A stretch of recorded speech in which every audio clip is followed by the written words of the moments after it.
ವೈದೇಹಿ, ವಾಲಿ ಹತ್ರ ಮಾತಾಡ್ದೆ. ಅಕ್ಕ, ಒಂದ್ ವೇಳೆ ಅವನೇನಾದ್ರೂ ಮಾಡಿರ್ಬೋದು, ಮಾಡಿದ್ರೆ ನನ್ನ ಹತ್ರ ಹೇಳ್ತಾನೆ ಅಂತ ಬಾಯ್ ಬಿಡ್ಸಕ್ಕೆ ನಾನು ಪ್ರಯತ್ನ ಪಟ್ಟೆ. ಆದ್ರೆ ಅವನಿಗೆ ಗೊತ್ತಿಲ್ಲ ಅಂತಿದ್ದಾನೆ. ನನ್ನಲ್ಲಿ ರೂಮಲ್ಲಿ ಲಾಕ್ ಮಾಡಿದ್ರಲ್ವಾ, ನಾನ್ ಹೇಗ್ ಮಾಡಕ್ ಸಾಧ್ಯ? ನೀನೇ ಏನಾದ್ರೂ ಮಾಡಿರ್ಬೋದು ಅಂತ ಅನ್ಕೊಂಡೆ ಅಂತ ವಾಪಸ್ ನನಗೆ ಹೇಳ್ದ. ನಿಜವಾಗ್ಲೂ ಅವನಿಗೇನು ಗೊತ್ತಿಲ್ವಾ, ಅಥವಾ ನನ್ ಮೇಲಿರೋ ಅನುಮಾನದಿಂದ ಹೇಳಿಲ್ವಾ? ನಿನ್ ಮೇಲೆ ಅನುಮಾನ ಇಲ್ದೆ ಹೋದ್ರೂ ಹೇಳಲ್ಲ ಅಕ್ಕ.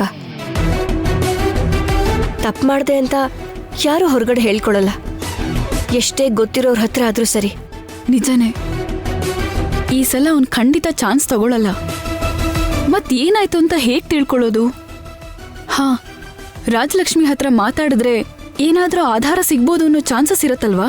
ನಾನು ಅದೇ ಯೋಚನೆ ಮಾಡ್ತಾ ಇದ್ದೆ ಅಕ್ಕ. ರಾಜಲಕ್ಷ್ಮಿ ಜೊತೆ ಮಾತಾಡಿದ್ರೆ ಒಂದ್ ಪರಿಹಾರ ಆದ್ರೂ ಸಿಗ್ಬೋದು. ಹಾಗಾದ್ರೆ ನಾನು ಹೋಗಿ ಮಾತಾಡ್ಕೊಂಡ್ಬರ್ತೀನಿ. ಮಾತಾಡ್ಬೇಕಾಗಿರೋದು ನೀನಲ್ಲ, ನಾನು. ಅಷ್ಟಕ್ಕೂ ಏನ್ ನಡೀತು? ಅವಳೇನಾದ್ರೂ ತಪ್ಪು ತಿಳ್ಕೊಂಡಿದ್ದಾಳ? ಎಲ್ಲಾನು ಕೇಳಿ ತಿಳ್ಕೋಬೇಕು. ನಾಳೆ ಸಂಜೆ ಆಗೋದ್ರೊಳಗೆ ಭಾವ ನಿರಪರಾಧಿ ಅಂತ ಪ್ರೂವ್ ಮಾಡಬೇಕು. ಸರಿ, ಹುಷಾರಾಗಿ ಮಾತಾಡು. ಹಾಗೆ ವಾಲಿ ಸುವರ್ಣ ಅತ್ತೆ ಮೇಲೂ ಕೂಡ ಒಂದ್ ಕಣ್ಣು ಇಟ್ಟಿರ್ಬೇಕಕ್ಕ. ಅವ್ರು ಎಷ್ಟೇ ಹೇಳಿದ್ರು ನನಗೆ ಅವ್ರ ಮೇಲೇನೆ ಅನುಮಾನ ಆಗ್ತಿದೆ. ನನ್ನ ಅನುಮಾನನೂ ಅದೇ. ಅವ್ರ ಜೊತೆ ಕ್ಲೋಸ್ ಆಗಿದ್ಕೊಂಡು ನಿಜ ಏನು ಅಂತ ತಿಳ್ಕೊಳ್ಳೋದಕ್ಕೆ ಪ್ರಯತ್ನ ಪಡ್ತೀನಿ. ಆದ್ರೆ ತಾಳಿ ಕಟ್ಟಿಸ್ಕೊಂಡಿರೋ ಹೆಂಡತಿ ಹೇಗಿರ್ಬೇಕೋ, ಗಂಡನಿಗೆ ಕಷ್ಟ ಬಂದಾಗ ಹೇಗ್ ಜೊತೆನಲ್ಲಿ ನಿಲ್ಬೇಕೋ ನಿನ್ನ ನೋಡಿ ಕಲ್ತ್ಕೊಂಡೆ. ನನಗೆ ಹೆಮ್ಮೆ ಆಗ್ತಿದೆ ವೈದೇಹಿ. ನೀನ್ ಖಂಡಿತ ಗೆಲ್ತೀಯ. ನೀನ್ ಹೀಗೆ ನನ್ನ ಜೊತೆ ಇದ್ರೆ ನಾನು ಖಂಡಿತ ಗೆಲ್ತೀನಿ ಅಕ್ಕ. ನೀನ್ ವಾಲಿ ವಿಷಯ ನೋಡ್ಕೊ, ನಾನು ರಾಜಲಕ್ಷ್ಮಿ ಜೊತೆ ಮಾತಾಡ್ತೀನಿ.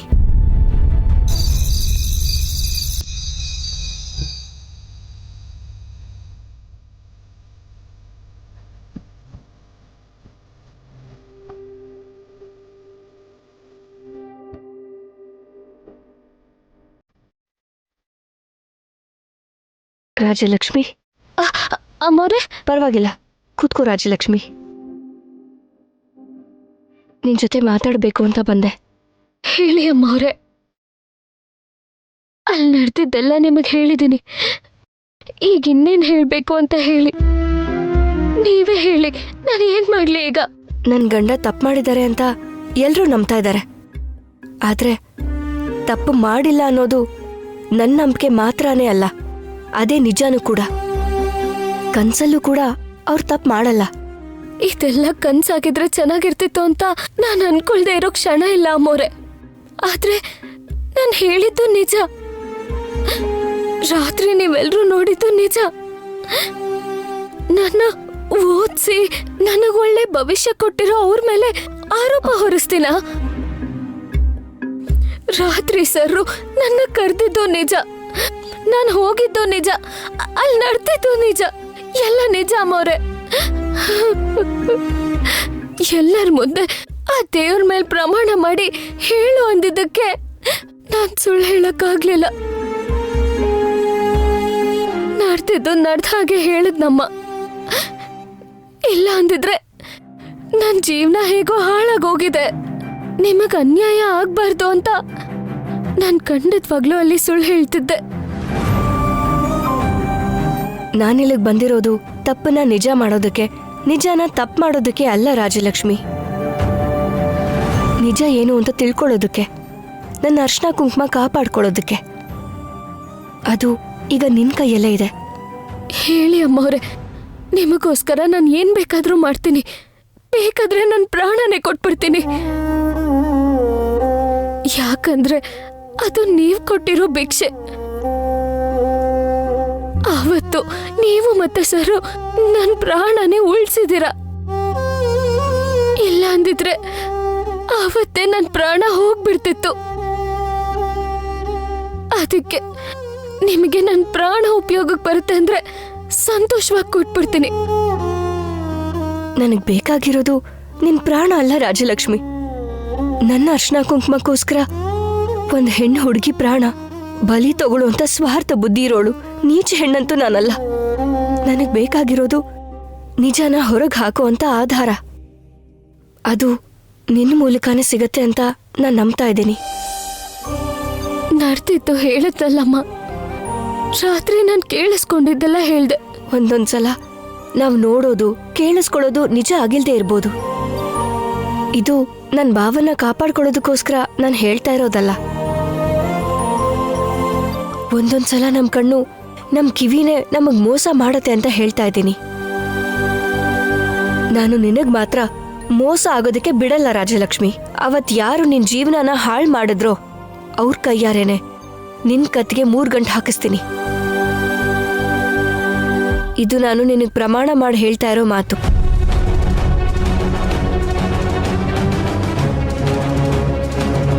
ಇಲ್ಲ, ಅಂಥವನು ನಿನಗೆ ಗಂಡಾಗ್ ಬರೋದ್ ಬೇಡ ಅಂತ ಅನ್ಸಿದ್ರೆ ಅವನನ್ನ ಗಲ್ಲಿಗೇರ್ಸೋ ಹಾಗೆ ಮಾಡ್ತೀನಿ. ಅದು ಯಾರೇ ಆಗಿದ್ರು ನಾಳೆ ಸಂಜೆ ಆಗೋದ್ರೊಳಗೆ ಅವನನ್ನ ನಿನ್ ಮುಂದೆ ನಿಲ್ಲಿಸ್ತೀನಿ. ಅಮ್ಮ ಅವ್ರೆ, ಆದ್ರೆ ರಾತ್ರಿ ನಿನ್ ಪಕ್ಕ ಇದ್ದಿದ್ದು ನನ್ನ ಗಂಡನೇ ಆಗಿದ್ರೆ ಇನ್ಯಾರನ್ನ ಕರ್ಕೊಂಬಂದು ನಿಲ್ಲಿಸ್ತೀನಿ ಅನ್ನೋದು ನಿನ್ ಸಂದೇಹ ಅಲ್ವಾ? ಹೇಳ್ದೆ ಅಲ್ವಾ?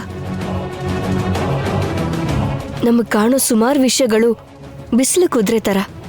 ಅಲ್ಲಿ ನೀರಿಲ್ದೆ ಹೋದ್ರೂ ಇದೆ ಅಂತ ಹೇಗೆ ಅನ್ಕೊಳ್ತೀವೋ, ಇಲ್ಲಿ ನಿಜ ಇಲ್ದೆ ಹೋದ್ರೂ ನಿಜಾನೇ ಅನ್ನೋ ಹಾಗೆ ನಂಬೋ ಹಾಗಾಗಿದೆ.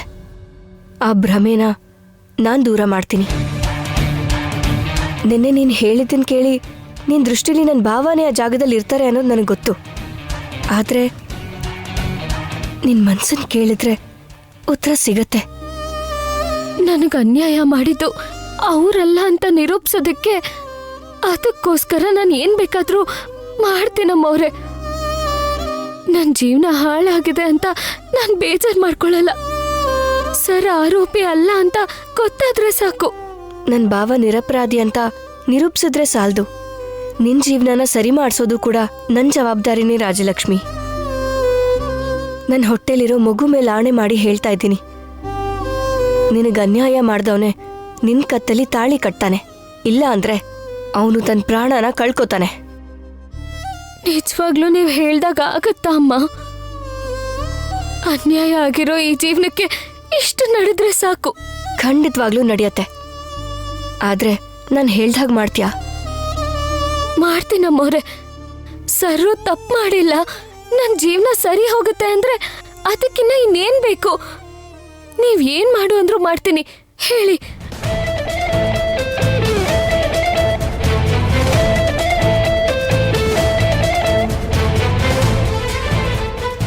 ಸರಿನಮ್ಮ, ನೀವ್ ಹೇಳ್ದಾಗೆ ಮಾಡ್ತೀನಿ. ಇಷ್ಟು ಸಾಕು ರಾಜಲಕ್ಷ್ಮಿ. ಅದ್ ಹೇಗ್ ಸಿಗಲ್ವೋ ನೋಡೋಣ.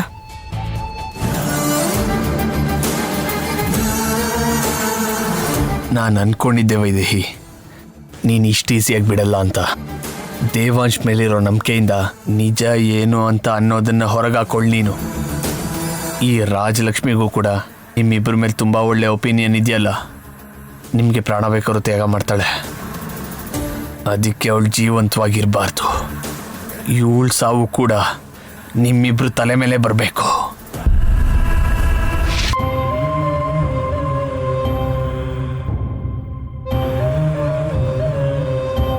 ಬಾವಾ, ಎಲ್ಲಿದ್ಯಾ ಬಾವಾ? ನೀನ್ ಎಲ್ಲಿಗೆ ಹೋಗಿದ್ದೆ ವೈದೇಹಿ? ಈ ಪರಿಸ್ಥಿತಿಯಲ್ಲಿ ನೀನ್ ಇಲ್ಲಿಗೆ ಬಂದಿದ್ದೇ ಹೆಚ್ಚು. ಅಂಥದ್ರಲ್ಲೂ ಈ ಸಮಯದಲ್ಲಿ ಅಲ್ಲಿ ಇಲ್ಲಿ ಸುತ್ತಾಡ್ತಾ ಇದೆಯಲ್ಲ. ಇಲ್ಲಿರೋ ಪರಿಸ್ಥಿತಿಯಲ್ಲಿ ನೀನು ಆ ಥರ ಓಡಾಡಬಾರ್ದು ಅಂತ ಗೊತ್ತಲ್ವಾ? ಗೊತ್ತು ಬಾವಾ. ಅದಕ್ಕೆ ಅಲ್ವಾ, ಅದಕ್ಕೆ ಕಾರಣ ಆಗಿರೋರ್ ಬಗ್ಗೆ ತಿಳ್ಕೊಳ್ಳೋ ಪ್ರಯತ್ನ ಮಾಡ್ತಾ ಇದ್ದೆ. ನೀನ್ ಯಾವ ತಪ್ಪು ಮಾಡಿಲ್ಲ ಅಂತ ನಿರೂಪಿಸ್ಬೇಕು ಬಾವಾ. ನಿನ್ ಮೇಲೆ ಆರೋಪ ಬರೋ ಹಾಗೆ ಮಾಡಿರೋರ್ನ ಕಂಡುಹಿಡಿಬೇಕು. ಅಲ್ಲಿವರೆಗೂ ನಾನು ಬೇರೆ ಯಾವ ವಿಷಯದ ಬಗ್ಗೆನೂ ಯೋಚನೆ ಮಾಡೋಕ್ಕಾಗಲ್ಲ. ಇದ್ರೆ ನಾವು 3 ಜನ ಬಾವಾ, ಇಲ್ಲ ಅಂದ್ರೆ ಯಾರೂ ಇರಲ್ಲ. ವೈದೇಹಿ, ಹೌದು ಬಾವಾ. ನಮ್ಮ ಮೇಲೆ ಹಾಗೆ ಸಾಧಿಸ್ಬೇಕು ಅಂತ ನೋಡ್ತಾ ಇರೋರು ಯಾರೋ ನೀನ್ ಮಾಡಿಲ್ದಿರೋ ತಪ್ಪನ್ನ ನಿನ್ ಮೇಲೆ ಹಾಕ್ತಿದ್ರೆ ನೋಡ್ಕೊಂಡು ಸುಮ್ಮನೆ ಇರ್ತೀನ? ಬಿಡಲ್ಲ ಬಾವಾ. ಈಗ ನಿಜ ಏನು ಅಂತ ತಿಳ್ಕೊಳ್ಳೋದಕ್ಕೆ ರಾಜಲಕ್ಷ್ಮಿನೇ ಮಾತಾಡ್ಸ್ಕೊಂಡು ಬರ್ತಾ ಇದ್ದೀನಿ ಬಾವಾ. ಸತ್ಯ ಏನು ಅಂತ ಎಲ್ಲರೂ ಎದುರುಗಡೆ ತಾಯಿ ಚಾಮುಂಡೇಶ್ವರಿ ಮೇಲೆ ಪ್ರಮಾಣ ಮಾಡಿ ಹೇಳಿದ್ಲಲ್ವಾ ವೈದೇಹಿ? ಇನ್ನು ನೀನು ಹೋಗಿ ತಿಳ್ಕೊಳ್ಳೋಂಥದ್ದೇನಿದೆ?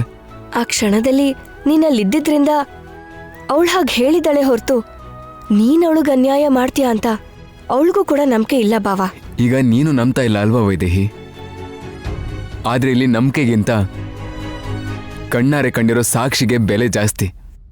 ಅದ್ರ ಆಧಾರದ ಮೇಲೆ ತೀರ್ಪು ಬರೋದು.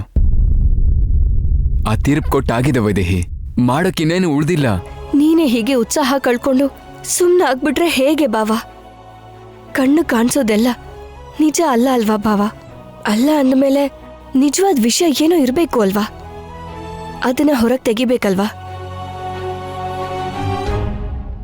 ಅಷ್ಟಕ್ಕೂ ರಾಜಲಕ್ಷ್ಮಿ ನೀನು ಪ್ರಜ್ಞೆ ಕಳ್ಕೊಂಡು ಪಕ್ಕದಲ್ಲಿ ಮಲ್ಗಿರೋದನ್ನ ಮಾತ್ರ ನೋಡಿದಾಳೆ.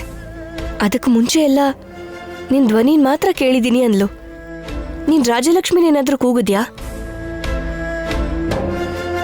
ಇಲ್ಲ ವೈದೇಹಿ, ಅಷ್ಟಕ್ಕೂ ನಾನು ಯಾರನ್ನೂ ಕರೆಯುವಂಥ ಪರಿಸ್ಥಿತಿಲೂ ಇರಲಿಲ್ಲ. ತಲೆ ಸುತ್ತುತ್ತಾ ಇತ್ತು ಅಂತ ಹಾಗೇ ನಡ್ಕೊಂಡು ಹೋಗ್ತಾ ಇದ್ದೆ. ಒಂದ್ ಕಡೆ ಬಿದ್ದೋದೆ. ಅಂದ್ರೆ ನಿನ್ ಹಾಗೆ ಯಾರೋ ಕೂಗಿರ್ಬೇಕು. ಅವರೇ ರಾಜಲಕ್ಷ್ಮಿಗೆ ಮೋಸ ಮಾಡಿ ಪ್ರಜ್ಞೆ ತಪ್ಪಿದ್ದಿದ್ ನೀನೇ ಮೋಸ ಮಾಡಿದ್ಯಾ ಅನ್ನೋ ಹಾಗೆ ಮಾಡಿದ್ದಾರೆ. ನಮ್ಮೇಲೆ ಸೇಡ್ ತೀರ್ಸ್ಕೊಳಕ್ ಕಾಯ್ತಿರೋರೆಲ್ರೂ ನಮ್ಮಿಂದ ಈಗ ದೂರ ಇದ್ದಾರೆ. ಹಾಗಾದ್ರೆ ಹೀಗೆಲ್ಲ ಯಾರು ಮಾಡಿರ್ಬೋದು ಅನ್ಸುತ್ತೆ?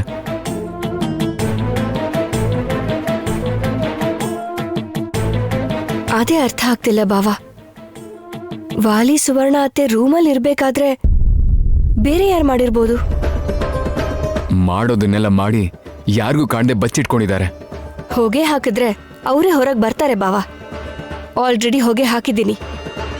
ಆ ಚಂದ್ರನ ಕವ್ದಿರೋ ಮೋಡದ ಹಾಗೆ ನಮ್ ಜೀವನ ಕವ್ದಿರೋ ಈ ಮೋಡಗಳು ನಾಳೆನೆ ಕ್ಲಿಯರ್ ಆಗತ್ತೆ. ಊಟ ಮಾಡೋಣ ನಡಿ ಬಾವ. ಅಮ್ಮ,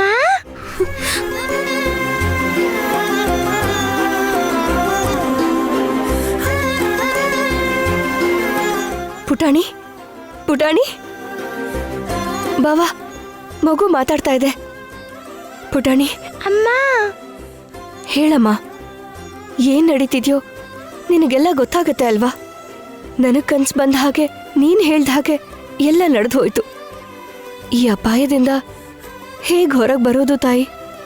ಅಷ್ಟಕ್ಕೂ ಇಲ್ಲಿ ಏನ್ ನಡೀತಾ ಇದೆ? ನಿಂಗೆ ಸಹಾಯ ಮಾಡಬೇಕು ಅಂತ ಅನ್ಕೊಂಡಿರೋರ್ನ ನಿಂಗೆ ಶಾಪ ಆಗೋ ಹಾಗೆ ಮಾಡ್ತಿದಾರಮ್ಮ. ಏನ್ ಹೇಳ್ತಿದ್ಯಪ್ಪ ನೀನು? ನಿಂಗೆ ಯಾರು ಸಹಾಯ ಮಾಡಬೇಕು ಅಂತ ಅನ್ಕೊಂಡಿದಾರೋ ಅವರಿಂದ ನಿಂಗೆ ಕಷ್ಟ ಆಗೋ ಹಾಗೆ ಮಾಡ್ತಿದಾರಮ್ಮ. ಏನಾಯ್ತು ವೈದೇಹಿ?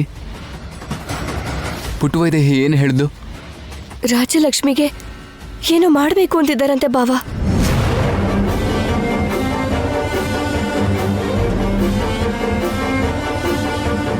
ರಾಜಲಕ್ಷ್ಮಿಗೆ ಏನೋ ಮಾಡೋಕ್ ಹೊರಟಿದಾರ? ಹೌದು ಬಾವ, ನಮಗೆ ಸಹಾಯ ಮಾಡಕ್ ಹೊರಟಿರೋರನ್ನೇ ನಮಗೆ ಕಷ್ಟ ಕೊಡೋ ಥರ ಮಾಡ್ತಾ ಇದ್ದಾರಂತೆ. ಪುಟಾಣಿ ಹಾಗೆ ಹೇಳ್ತಾ ಇದೆ. ನಿಜಾನ ಹೊರಗೆ ಹಾಕೋದಕ್ಕೆ ನಮಗ್ ಸಹಾಯ ಮಾಡ್ತೀನಿ ಅಂತ ಮಾತು ಕೊಟ್ಟಿದ್ದಾಳೆ. ಮತ್ತೆ ನಮಗ್ ಸಹಾಯ ಮಾಡಕ್ ಹೊರಟಿರೋಳಿಂದಾನೆ ನಮಗೆ ಕಷ್ಟ ಬರೋ ಹಾಗೆ ಮಾಡಬೇಕು ಅನ್ಕೋತಿದ್ದಾರೆ ಅಂದ್ರೆ ಅವಳಿಗೇನೋ ಮಾಡಿ ಅದನ್ನ ನಮ್ಮ ತಲೆ ಕಟ್ಟೋದಕ್ಕೆ ನೋಡ್ತಾ ಇದ್ದಾರೆ. ನಿಜಾನೇ, ರಾಜಲಕ್ಷ್ಮಿ ಏನಾದರೂ ನಮಗೆ ಸಹಾಯ ಮಾಡಿದ್ರೆ ಸತ್ಯ ಏನು ಅಂತ ಎಲ್ರಿಗೂ ಗೊತ್ತಾಗುತ್ತೆ. ಅದೇ ರಾಜಲಕ್ಷ್ಮಿ ಜೀವಂತವಾಗಿ ಇಲ್ಲ ಅಂತ ಅಂದ್ರೆ ಈ ತಪ್ಪು ಯಾವತ್ತಿಗೂ ತಪ್ಪಾಗಿ ಉಳ್ಕೊಂಡ್ಬಿಡುತ್ತೆ. ಹೌದು ಬಾವ, ಅದೇ ಅವ್ರ ಯೋಚನೆ. ರಾಜಲಕ್ಷ್ಮಿಗೇನಾದ್ರೂ ಆದ್ರೆ ಆ ಆರೋಪ ಕೂಡ ಮತ್ತೆ ನಿನ್ಮೇಲೇನೆ ಬರುತ್ತೆ. ಜೊತೆಗೆ ರಾಜಲಕ್ಷ್ಮಿ ಬದುಕಿದ್ರೆ ನೀನು ರಾಜಲಕ್ಷ್ಮಿನ ಮದ್ವೆ ಮಾಡ್ಕೊಳ್ಳೋ ಅಂತ ಅವಕಾಶ ಆದ್ರೂ ಇರ್ತಾ ಇತ್ತು. ಅಷ್ಟಕ್ಕೂ ಅವಳೇ ಇಲ್ಲದೆ ಹೋದ್ರೆ ನಿನ್ನ ಗಲ್ಲಿಗೇರಿಸ್ತಾರೆ. ಅದು ಕೂಡ ಅವ್ರ ಯೋಚನೆ ಆಗಿರ್ಬೋದು. ಅವ್ರಿಗೆ ಅವಕಾಶ ಕೊಡಬಾರ್ದು ಬಾವ. ರಾಜಲಕ್ಷ್ಮಿನ ಕಾಪಾಡ್ತೀನಿ, ನಿನ್ನನ್ನು ಕಾಪಾಡ್ಕೋತೀನಿ. ಹೊಗೆ ಹಾಕಿದ್ದೀನಿ ಬಾವ. ಬೆಳಗ್ಗೆ ಆಗೋಷ್ಟರಲ್ಲಿ ಒಳಗಿರೋ ಇಲಿಗಳೆಲ್ಲ ಹೊರಗೆ ಬಂದು ಬೋನಲ್ಲಿ ಸಿಕ್ಕಾಕೊಳ್ಳುತ್ತೆ.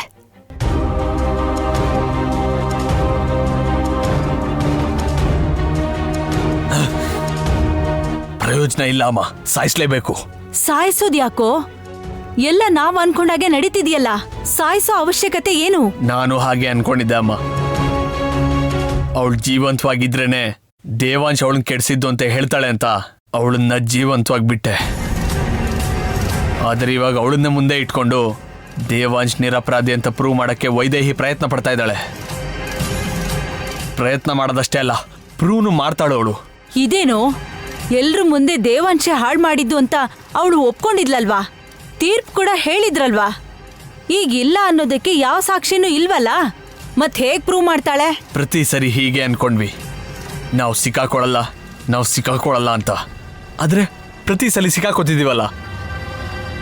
ನಿನ್ನೆ ಅಲ್ಲ ಮೊನ್ನೆ ದುಡ್ಡು ಕದ್ದು ಅವ್ರ ಹತ್ರ ಸಿಕ್ಕಾಕೊಂಡ್ವಿ. ಹಾಗೆ ನನಗೆ ಗೊತ್ತಿಲ್ಲದೆ ಯಾವ ಥರ ಪ್ರೂಫ್ ಬಿಟ್ಟಿದ್ದೀನೋ, ರಾಜಲಕ್ಷ್ಮಿನ ಯೂಸ್ ಮಾಡಿ ಅದನ್ನ ಅವಳು ಹುಡುಕ್ಬೋದೇನೋ. ಇಲ್ಲ, ನಾವು ಊಹಿಸದೇ ಇರೋ ಥರ ಇನ್ನ ಏನು ಪ್ಲಾನ್ ಮಾಡ್ತಾಳೋ ಹೇಳಕ್ಕಾಗಲ್ಲ ಅಮ್ಮ. ದೇವಾಂಶ್ನ ಅಷ್ಟು ಸುಲಭವಾಗಿ ಸಾಯಕ್ ಬಿಡಲ್ಲ.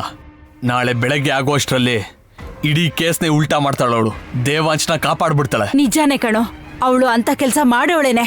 ಆಗ್ಲೇ ಎಲ್ರ ಮುಂದೆ ರಾಜಲಕ್ಷ್ಮಿ ಜೀವನನ ಹಾಳು ಮಾಡ್ದವನ್ ಕೈಯಲ್ಲಿ ತಾಳಿ ಕಟ್ಟಿಸ್ತೀನಿ ಅಂತ ಅಂದ್ಲು ಅಂದ್ಮೇಲೆ ಏನೋ ಮಾಡೇ ಮಾಡ್ತಾಳೆ ಅಂತ ಅನ್ಕೊಂಡಿದ್ದೆ. ಈಗ ರಾಜಲಕ್ಷ್ಮಿನ ಮುಂದಿಟ್ಕೊಂಡು ಅದನ್ನು ಸಾಧಿಸ್ತಾಳೆ ಅಂತ ಅನ್ಸತ್ತೆ. ನಾವ್ ಹೀಗೆ ಬಿಟ್ಬಿಟ್ರೆ ದೇವಾಂಶ್ನ ಉಳಿಸ್ಕೊಳ್ಳೋದ್ರ ಜೊತೆಗೆ ನಿನ್ನ ರಾಜಲಕ್ಷ್ಮಿ ಜೊತೆ ಮದ್ವೆ ಮಾಡಿಸ್ತಾಳೆ. ರಾಜನ್ ತರ ರಾಣಿನ ಮದ್ವೆ ಆಗ್ಬೇಕಾಗಿರೋನು ಈ ಹಳ್ಳಿ ಹುಡುಗಿನ ಮದ್ವೆ ಆಗ್ಬೇಕಾ? ಸಾಯಿಸ್ಬಿಡ ಅವಳನ್ನ. ಅವಳು ಬೆಳಿಗ್ಗೆ ಸೂರ್ಯೋದಯ ನೋಡ್ಬಾರ್ದು. ಅವಳ ಪ್ರಾಣ ತೆಗೆಯೋದಷ್ಟೇ ಆಗಿದ್ರೆ ಅದೆಂತ ಕೆಲಸ ಅಮ್ಮ. ಹೇಗ್ ಪ್ಲಾನ್ ಮಾಡಬೇಕು ಅಂದ್ರೆ ಅವಳ ಸಾವು ಕೂಡ ದೇವಾಂಶ್ ವೈದೇಹಿನೇ ಮಾಡಿದ್ದಾರೆ ಅನ್ನೋ ಥರ ಆಗ್ಬೇಕು. ಅದನ್ನ ಹೇಗ್ ಮಾಡೋದು ಅಂತ ಯೋಚಿಸ್ತಾ ಇದ್ದೀನಿ. ಏನೇ ಮಾಡಿದ್ರು ಈ ಸಾರಿ ಮಾತ್ರ ಸಮಸ್ಯೆ ಆಗ್ಬಾರ್ದು. ಹಾಗೇನಾದ್ರೂ ಆದ್ರೆ ಅದ್ರ ಬೆಲೆ ನಿನ್ನ ಜೀವನ ಆಗತ್ತೆ, ನೆನಪಿಟ್ಕೋ.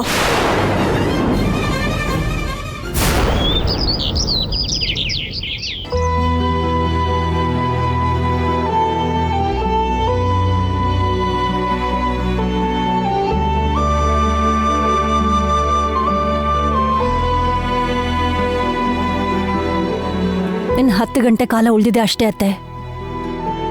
ದೇವಾಂಶ್ ಅವನ ನಿರ್ಧಾರ ಬದಲಾಯಿಸೋ ಹಾಗೆ ಕಾಣ್ತಾ ಇಲ್ಲ. ಹೆಂಡತಿ ಪ್ರೀತಿಗೋಸ್ಕರ ಅವ್ರ ಪ್ರೀತಿ ಕಳಂಕ ಆಗ್ಬಾರ್ದು ಅಂತ ಅವನು ತನ್ನ ಪ್ರಾಣ ಕೊಡೋದಕ್ಕೂ ಸಿದ್ಧವಾಗಿ ನಿಂತಿದ್ದಾನೆ ಅತ್ತೆ. ಹೇಗ್ ಹೇಳಿದ್ರೆ ಕೇಳ್ತಾನೆ, ಇನ್ಯಾರು ಹೇಳಿದ್ರೆ ಕೇಳ್ತಾನೆ. ಏನ್ ಮಾಡೋದು ಏನೋ ನನಗೊಂದು ತೋಚ್ತಾನೆ ಇಲ್ಲ. ವೈದೇಹಿ ಏನು ನಿಜ ಹೊರಗೆ ಬರುತ್ತೆ, ದೇವ ನಿರ್ದೋಷಿಯಾಗಿ ಆಚೆ ಬರ್ತಾನೆ ಅಂತ ಹೇಳ್ತಾಳೆ. ನನಗೇನೋ ಒಂದೊಂದು ಕ್ಷಣ ಹತ್ತಿರ ಬರ್ತಿದ್ದ ಹಾಗೆ ಭಯ ಹೆಚ್ಚಾಗ್ತಾ ಇದೆ. ಈ ಪರಿಸ್ಥಿತಿನಲ್ಲಿ ಭಯ ಪಡದೆ ಹೇಗಿರೋದು? ಭಯ ಆಗೇ ಆಗತ್ತೆ. ಆದ್ರೆ ನಾವು ನಂಬಿಕೆ ಮಾತ್ರ ಕಳ್ಕೋಬಾರ್ದು. ನಿಜ ತಿಳ್ಕೊಳ್ಳೋದಕ್ಕೆ ಒಂದು ಕ್ಷಣ ಸಾಕು, ಆದ್ರೆ ಆ ಕ್ಷಣ ನಮ್ಮ ಪರವಾಗಿರ್ಬೇಕು. ನನಗೆ ನಂಬಿಕೆ ಇದೆ ಅತ್ತೆ. ಇಲ್ಲಿವರೆಗೂ ವೈದೇಹಿ ಏನೆಲ್ಲ ಅನ್ಕೊಂಡಿದ್ದಾಳೋ ಅದನ್ನೆಲ್ಲ ಸಾಧಿಸಿದಾಳೆ ಅತ್ತೆ. ಇದನ್ನು ಕೂಡ ಸಾಧಿಸ್ತಾಳೆ. ದೇವಾಂಶ್ ನಿರಪರಾಧಿ ಅಂತ ಪ್ರೂವ್ ಆಗತ್ತೆ. ಊರ್ಮಿಳಾ, ದುಡ್ಡು ಇಟ್ಕೊಂತ ಕೊಟ್ಟಿದ್ನಲ್ಲ, ತಗೊಂಡ್ ಬಾ. ಯಾವ ದುಡ್ಡು ಕಂದ? ರೈತರು ಕೊಡ್ಬೇಕಾಗಿರೋ ದುಡ್ಡಮ್ಮ. ಆ ದುಡ್ಡನ್ನೆಲ್ಲ ರೈತರು ಕೊಡಬೇಕು ಅಂತ ದೇವಾಂಶ್ ಹೇಳ್ತಾ ಇದ್ದ. ಅವನ ಮೇಲೆ ಬಂದಿರೋ ಅಪಾದನೆಯಿಂದ ಹೇಗೆ ಹೊರಗೆ ಬರಬೇಕು ಅಂತ ಆಲೋಚಿಸ್ದೆ. ಅವನ ಜೀವನನೇ ಹಾಳು ಮಾಡಬೇಕು ಅಂತ ಯೋಚನೆ ಮಾಡೋರ ಬಗ್ಗೆ ಇವನು ಒಳ್ಳೇದನ್ನು ಬಯಸ್ತಾ ಇದ್ದಾನ. ಏನ್ ಅನ್ಕೊಳ್ಬೇಕು ಇವನ್ ಗುಣಕ್ಕೆ? ಅದೇ ದೇವಾಂಶ್ ದೊಡ್ಡತನ ಅಜ್ಜಿ. ಅವನು ಸಾವು ಬದುಕಿನ ಮಧ್ಯೆ ಹೋರಾಡ್ತಾ ಇದ್ರೂ ಕೂಡ ಊರಿನವ್ರ ಬಗ್ಗೆನೇ ಯೋಚಿಸ್ತಾ ಇದ್ದಾನೆ. ಆದ್ರೂ ಒಳ್ಳೇದ್ ಮಾಡಿದ್ರೆ ಒಳ್ಳೇದೇ ಆಗತ್ತೆ ಅಂತ ಹೇಳ್ತಾರಲ್ವಾ? ಈಗಾದ್ರೂ ದೇವಾಂಶಿನ್ ಒಳ್ಳೆತನನ ಗುರ್ತಿಸಿ ಊರಿನ ಜನರದ್ದು ಮನಸ್ಸು ಬದಲಾಗ್ಬೋದೇನೋ, ನಿಜ ಏನು ಅಂತ ತಿಳ್ಕೊಳ್ಳೋ ಪ್ರಯತ್ನ ಮಾಡಿದ್ರೂ ಮಾಡ್ಬೋದೇನೋ. ತಗೊಂಡ್ ಬರ್ತೀನಿ ಇರಿ.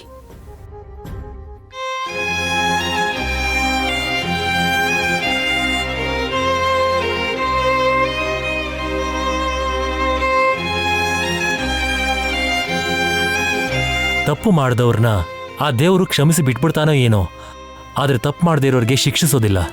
ಅದಕ್ಕೆ ದೇವಾಂಶ ಶಿಕ್ಷೆಯಿಂದ ತಪ್ಪಿಸ್ಕೋತಾನೆ ಅನ್ನೋ ನಂಬಿಕೆ ನನಗಿದೆ.